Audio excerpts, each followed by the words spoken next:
Thank you for agreeing to be a guest on the Right podcast. And thank you for clicking on this video just to hear a little bit about the show before you actually come on as a guest.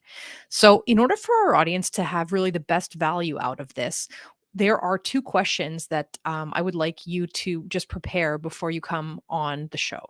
And those are being prepared to share a deal with some numbers, a recent deal that you've done in the last year, hopefully to map out a little bit of your business model so that our guests can see exactly how interesting it is to do what you do.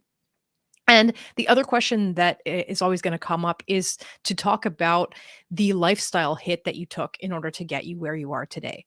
Because a lot of the informational interviews that are out there in the real estate field are more to do with, celebrating the great successes that people have. But I think one of the questions that falls by the wayside very often is to just talk about some of the things that people had to sacrifice or some of the lifestyle hits that they had to take in order to get where they are. So that's going to be the other question.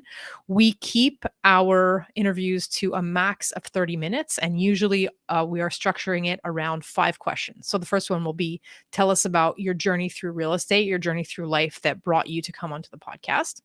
After that, I will pull on the inflection points in your narrative. So, if there are certain points when you went from not being an investor to investing, or when you scaled up your business, I like to point to those moments in order to say to people exactly what changed for you at that time. After that, we do the deal analysis.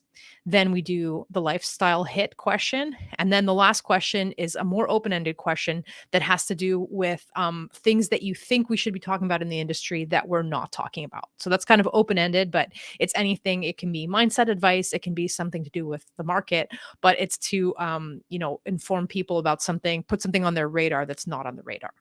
Then also, if you have an area of expertise like a book or a podcast or something that you want to highlight, we also give you an opportunity to do that. So if you want to prepare ahead of time for the interview, those are just some of the questions you can think of because they always come up.